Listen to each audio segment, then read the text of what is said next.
Hi, everybody. Welcome back to our Bella Comunidad. We are so excited here to have with us Maribel Valdez from In the Making. Let's give her a round of applause. Hi, Maribel. Thank you Hi. so much for joining us. I'm really excited about this interview. I love how you've built your business, your organization to really have a social purpose, a social impact. And so I'm happy to have you share your story with those that are listening. So welcome to our platform here at Bella, to our organization. And we'll Thank just you. Thank you for having me. we're going to just kind of start off, dive right in. We want to get to know you. So just start off by telling us a little bit about you. Like who is Maribel and what is your business? So my name is Maribel Valdez. I was born and brought up here in East LA, El Sereno, East LA. I am one of four in the family. I'm the second to the oldest from immigrant parents. And I run a nonprofit called In the Making here in East LA. That's Um, awesome. yeah. Yeah, thank you. Well, we're going to dive right in and we're going to hear all about what In the Making is and learn a little bit more about you and how you got started. And so let's start there. Let's take us back to when Maribel was this young, vibrant child who just had so many hopes and dreams, like so many kids do. And just take us back a little bit to that journey, that beginning. And so share with us a little bit about how you grew up. Like, tell us a little bit more about your background. Yes. So like I said, I was born here actually at Santa Marta Hospital, which is now Isla Solis Learning Academy, and I'll get to that in a little bit. But I am, I'm one of four. I was second to the oldest, and for a long time I was a middle child, the only girl. And I first have to start with I love my parents and I love my life, and I'll end with I love my parents and I love my life because. And I say this because there were so many things that happened in my household that I think are contributing factors to why In the Making even began. Mm-hmm. And just to touch a little bit of In the Making, it's a community resource center that primarily now focuses on working with the youth. And for me, In the Making is, I feel that if there was a place like In the Making when I was young, I think I would have avoided a lot of just,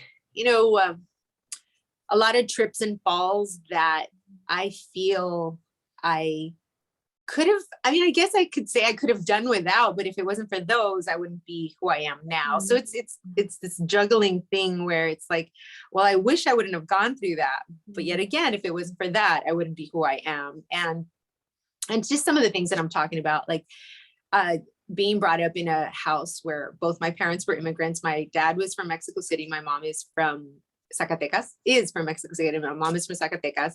They didn't speak English, and I'm first generation, and I was born here, like I said, but it was interesting. My dad has always been very entrepreneur spirit.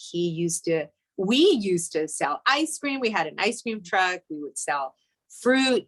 We would sell corn. He used to pick up metal. So you name it, we did it. And he was very big on making sure that he took his children with him. Mm. So when we were young, it was okay. As we started getting older, it was a little embarrassing, which I think, I can understand now. Mm. But, I owe it to him that he did all those things and took me with him. He's part of the reason I think why I am who I am. And it's interesting. Yeah, that is so true. I think that when as we're growing up, we don't always see it, right? When we're young, we're going through those experiences. I can totally relate to you about being a little embarrassed about certain things, or, you don't know how to feel, right? It's almost like mixed emotions. Like you're proud, this is your life, you want to embrace it. And yet society and environment is kind of telling you something else or a different narrative. And so as you're growing up, you're trying to figure it all out. It can be a little confusing. And but you're right. I think what you experienced with your dad, with your family, really is, all of that is part of who you are right now. All of that is how you show up right now for the youth, for yourself, for your family. And I'm sure you appreciate that experience now as well. Yeah. And, you know, speaking of that, there's one thing that I still find really just fascinating is, you know, my parents were, like I said, I love them dearly, Mhm, mhm, and I love my life. I appreciate all the experiences I've gone through. They were very traditional, you know, they pushed religion on us, but yet they wouldn't practice it themselves. And at least for myself, I know my parents instilled fear, and sometimes it was more fear driven than love.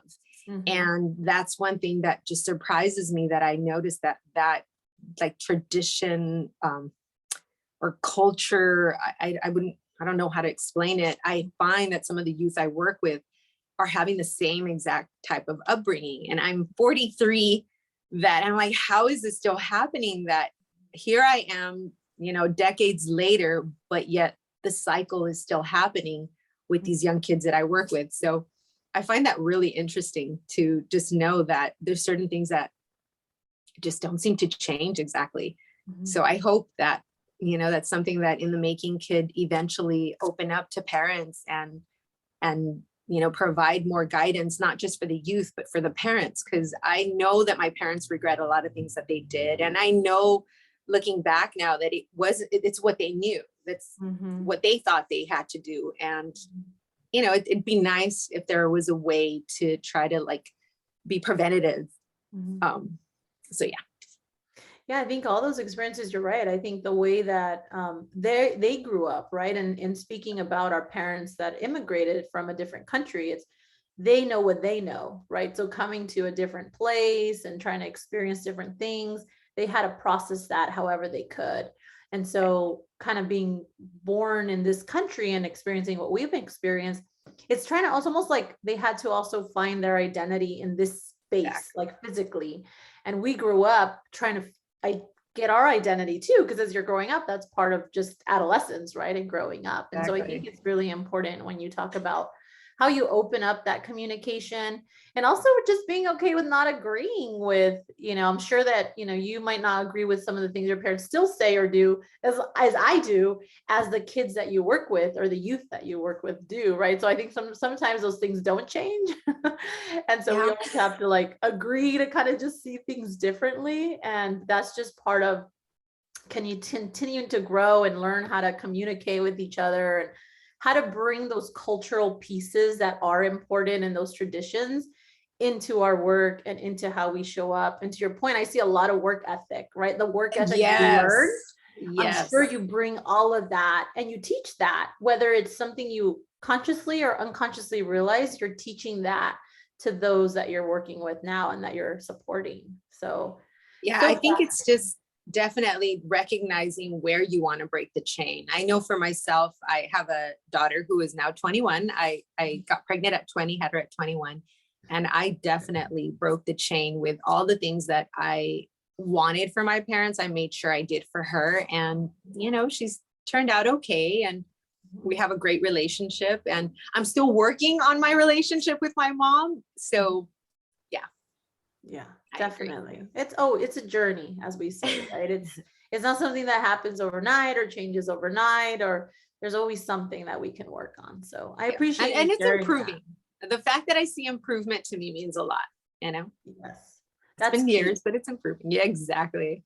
That is so key. And the fact that you're willing, right? You have that willingness in you to do that, because some folks don't. So I think that speaks a lot for your integrity too and your character. I appreciate you sharing that story. I know it takes, that level of vulnerability to share that. So I really appreciate you bringing that, because so many, I'm sure they're listening right now, can relate to that story as well. And so that's And you know, important.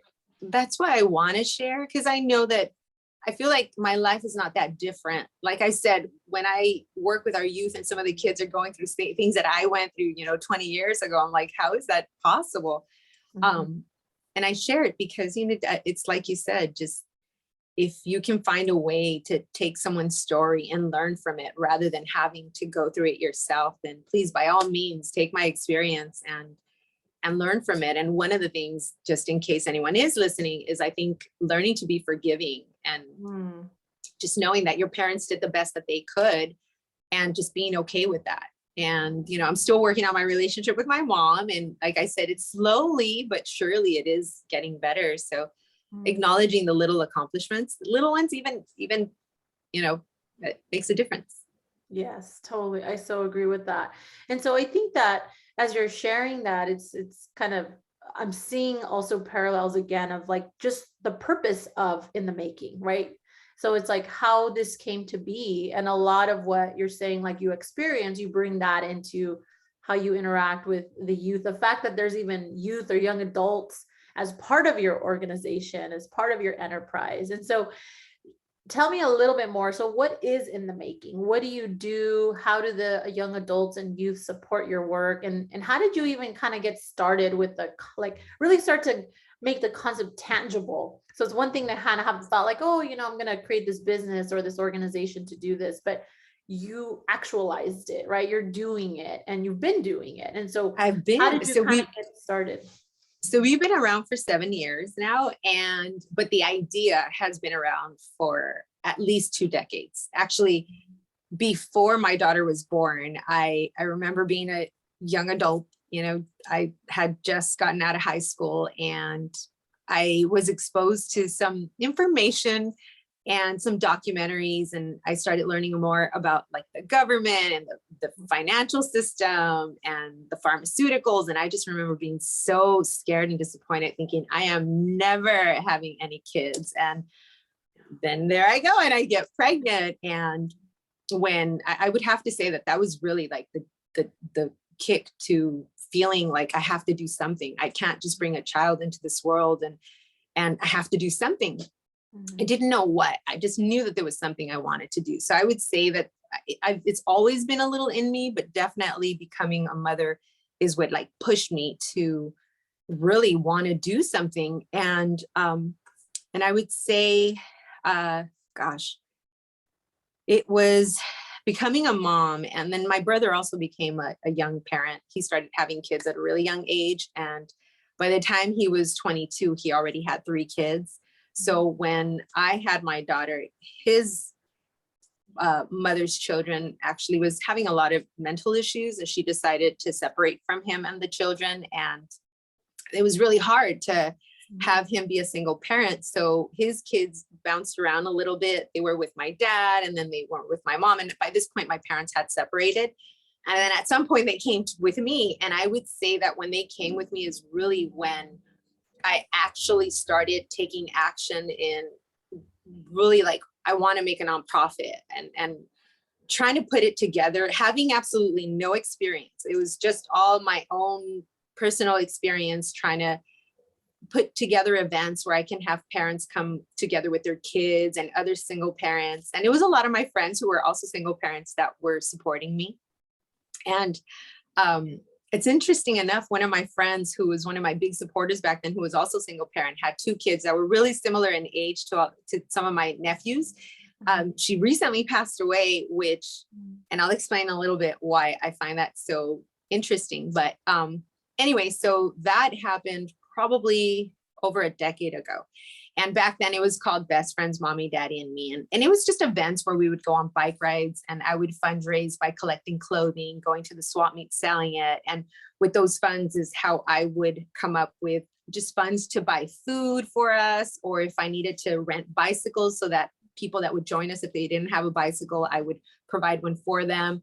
And then it shifted to called We're All in This Together. And again, I'm doing this having no idea how to run a nonprofit, how to do the financials. So very shortly after, it just died out. I had to also work and take care of the kids. And it was a rough time for me, but it was definitely what I needed at the time, because of the fact that, you know, I was mother of 1, then became mother of 5, literally overnight.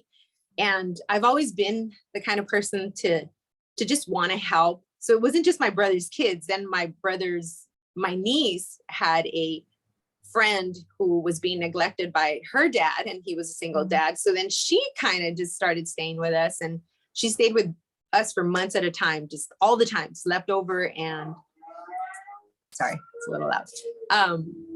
So I would say that, sorry, it's a little loud. I don't know if you can hear that.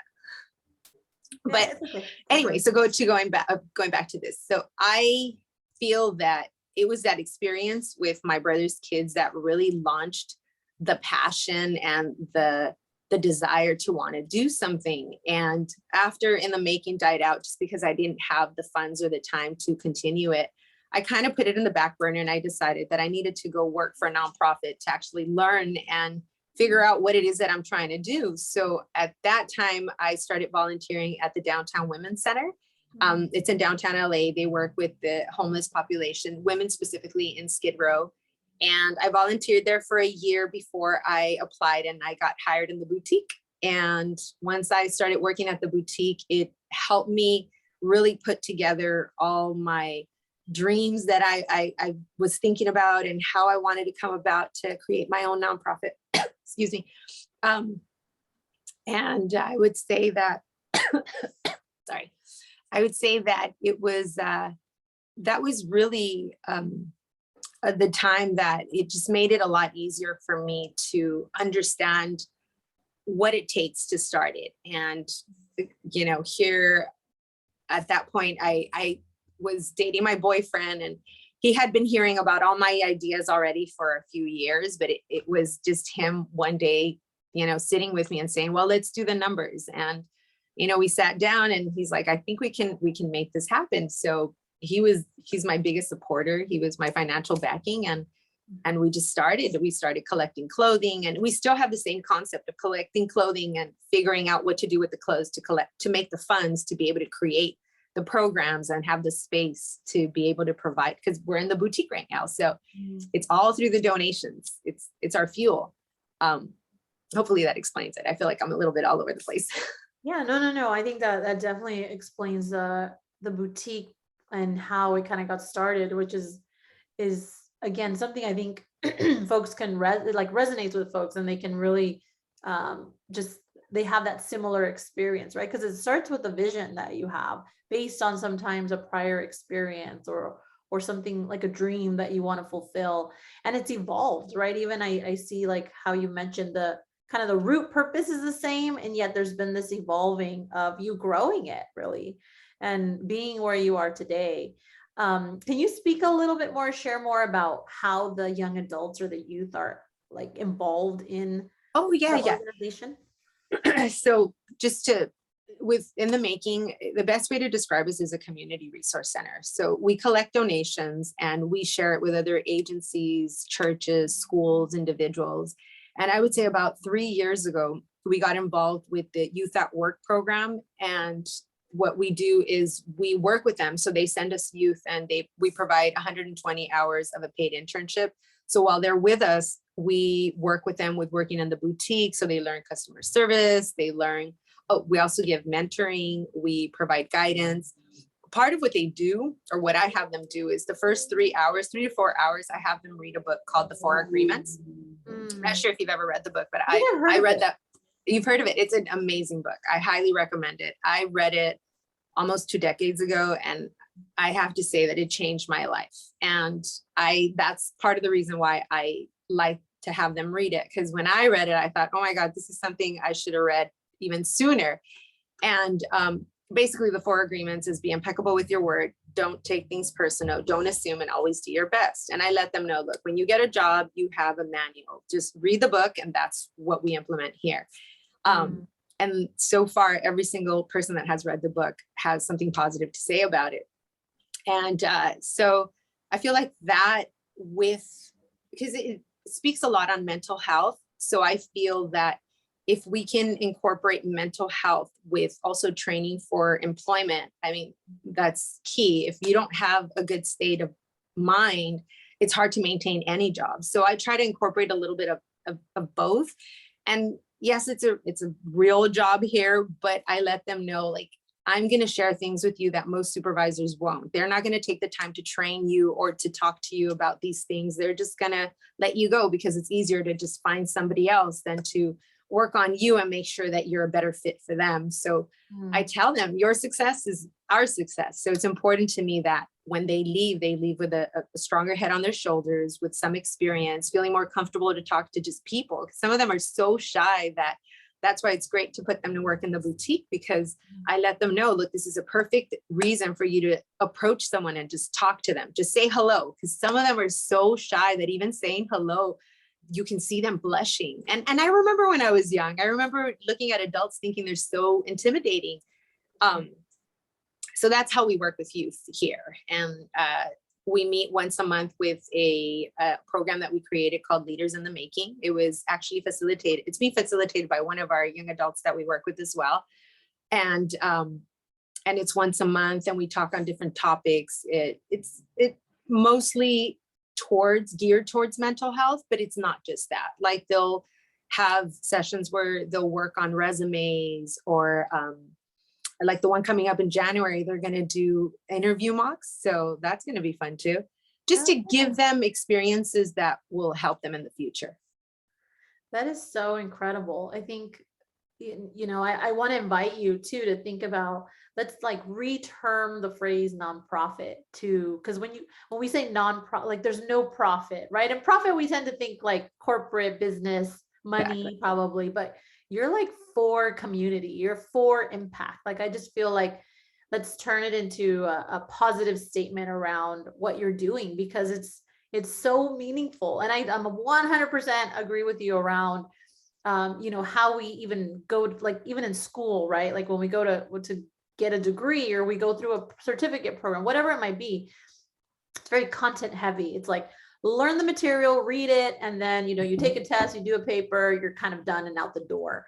But what you're giving them is this lifelong skills of even just the confidence and believing in themselves, which I think we lack that in these other types of training programs, whether they're for youth or adults.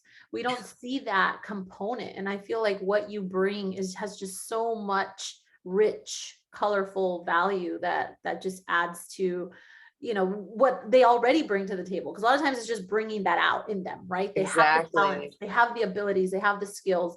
They just need someone like you and your organization to believe in them, to support them, to, help build their confidence somehow. So that's totally incredible, I think, what you're doing. And I would love to be a part of it. We could talk offline, because I'd love to be able to support that in some way. Thank you. I'd love to have you come to our boutique and check it out. And yeah, I think it's a little bit tough to explain what we do, because I feel like we do so many different little things, and we constantly are evolving.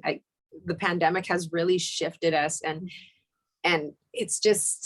it really is a little bit tough to explain it. I usually have people just come on down, check it out, spend a couple hours here with us, and you'll get a better understanding of what we do. But yeah, and I think that's part of it, right? It's come see and feel the energy first. Exactly. And then let's have a conversation, because that, I think, it speaks differently to different people, but they get a much richer picture of what you do when they do that, versus you, like you said, you just talking about it, or them reading about it, or that kind of thing. So I'm going to throw you a curveball then. Sure. Oh, sorry, go ahead. Were you going to say something? I was just going to mention really quick too, something that I think is pretty important is I do also tell our youth that we see us as a platform, that if there is something within our means that we're able to help and support you with, just let us know. There's, if there's an idea you have, and with mentioning this to them, we had one young lady her name is Stephanie. She felt empowered, and she told me, I want to clean the streets. So we got together. I reached out to Ila Solis. They put out a container for us, and we got some of the football team from Garfield come out. So we had close to 100 people come out, and we just cleaned our community. And then we had another young girl who she graduated high school. She didn't know what she was going to do. Her parents were putting pressure that she had to do something. So she ended up working here with us. And again, I try to mention it to all, actually, no, I mentioned it to all of them, see us as a platform. And one day she came in and she's like, I was thinking, I think I want to take an eyelash course. And I said, well, look into it, and let's, come to me with the facts, and let's look into it. So she came back. She's like, I found it. This is what it costs. This is what it is. And I said, all right, let's fundraise for it. So we have something called Community Treasures, which is a yard sale, but Community Treasure sounds a little nicer. Yeah. Plus you get all kinds of little treasures. At that point is when I collect a lot of household items, little tchotchkes. And she fundraised enough money for her course for her table. And I believe she still has a little bit of funds left over. So that's just an idea as far as when I say see us as a platform, that's what I mean. Like if there's something that we can help support you on, then by all means, let's do it. So. Yeah, that's beautiful. I think the entrepreneurship spirit, right, which is like what we do at Bella, our purpose revolves around being an entrepreneur and the Latina entrepreneurs out there. And that speaks to, I really think entrepreneurship is more of a mindset. It's a spirit, it's in your spirit, right? It's not like a job you hold or running specifically something that's a for-profit business. Sometimes it's, in your case, more of a social, as I see it, as like a social enterprise, like a social impact organization. So you bring that spirit to the table, and that's what you're teaching these girls. Or these youth. Sorry, I'm thinking Latinas, but that's what you do with these youth and these young adults that come through your doors, is that you're helping fuel that entrepreneurship in them, because they could want to do different things. They could want to have a full-time job in a specific career. That's great. Or they could want to do something on their own, whether it be an organization or a business or whatever it might be. And you're helping them to just fulfill that dream or get them on the track to get there. So exactly. That's really incredible. That's amazing. Well, I said I was going to throw you a curveball, but it was good. Oh yeah, go ahead. It was going to be more I know when you were saying like, it's so hard to explain kind of everything you do. So if you were to have to, in 1 or 2 sentences, say, this is the purpose of In the Making, what would you say? What would you tell somebody? I would say that it is to bring together like-minded individuals and together collectively do things to impact our planet. Start with the community, but hopefully, have it be something bigger than just impacting our community. One of the things, his name is Ed, my boyfriend always tells me is think global, act local. And I love that. Yeah. So that's what I would say. Yeah, I love that. That's great. Well, that's it in a nutshell, like you said. Now you could lead with that and then share all the details, because there's so much to your story, but I think it's all important and it should all be shared. So we learned, what you do. We learned about the youth. So great. The purpose, the mission, how it got started. But I know that you particularly, you touched on this a little bit, is that you had, some challenges. Some challenges always arise along the way, right? There was never such thing as a challenge-free life, as we know. And so can you share maybe 1 or 2 struggles or challenges that you faced or even maybe now that you're experiencing, and how you kind of got through those or how you overcame those? I would say that I was really focused on trying to make it happen. And I didn't know, I was so focused on like, how am I going to do this? How am I going to do this? That I think I was putting mental blocks on myself. And when I finally had to we're all in this together, just kind of sit on the back burner, because I felt like I had hit a roadblock financially. It wasn't making sense. I also had to take care of my own family and my own mental health. But when I ended up working at the Downtown Women's Center and I started learning more about the nonprofit world, one thing that I'm convinced to this day that it had a lot to do with it is my boyfriend and I, we like to bike ride and go on hikes. And we made it like a regular where we would go on bike rides every week. And I remember that on these bike rides, he's very supportive of me. I'm like all ideas, and he's like very strategic, like, well, how are we going to make this happen? Yeah. But on these bike rides, we would just he would allow me to just dream. And I would just say, and we can do this and we can do this. And looking back now, it's interesting because all the things that we would talk about on these bike rides is exactly what we're doing. So what I would say that my biggest challenge was myself. And it wasn't until I was able to be a little lighter about these ideas and just feel more like, well, this is possible. I think getting on the bicycle and knowing that, for the next, 2 or 3 hours that we're going to bike ride, it's okay to just dream, like just see it more as like a fantasy almost, and then really not think about it much. I feel like that's where things really started to happen, because it feels like I became much more open and receptive to allowing things to come to me rather than me trying to figure out how I'm going to do it. So as far as a challenge, I would say a lot of the times, we are our own worst, enemy at times. Mhm. So I would say the challenge would be myself until I finally figure it out. Just let it go and, let it be a Kuna Matata, Yeah, and important to have people around you, right? That support you and that Yes. let you just talk it out sometimes or cry it out or whatever, whatever it might be, encourage you. I think that that network, that support, that community, that partnership is really important too. Because we can't do things alone. Sometimes we think No. we can, or we put the pressure on us like we have to do it alone. Sometimes it's, in our culture to be like, I don't need anybody. I'm going to make this Yes. happen. Yes. That's exactly how I was. I was very like, no, I could do it myself. I don't need anybody. And I was kind of a fool to think that when I look back now, because we all need somebody. I think that letting that idea go that you don't need anyone would really help. At least I know that it helped me.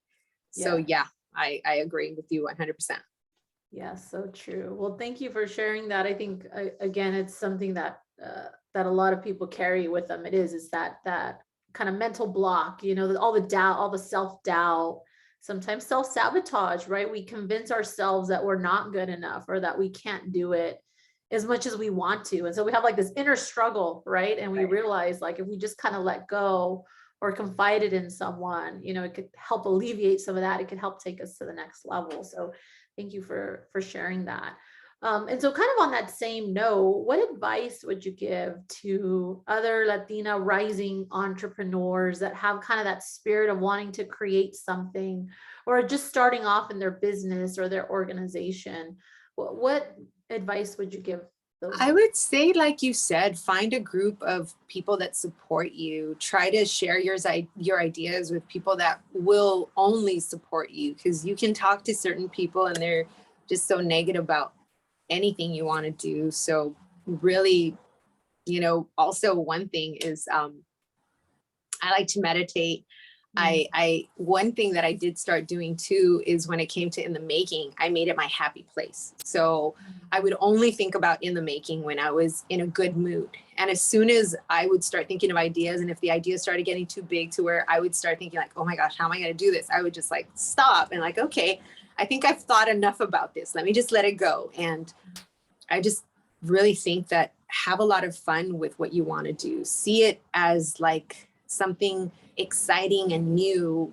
And the moment you start feeling challenged or that you're hitting a wall, maybe that's the time to step away and just, take a breather, go for a walk, take a nap, meditate.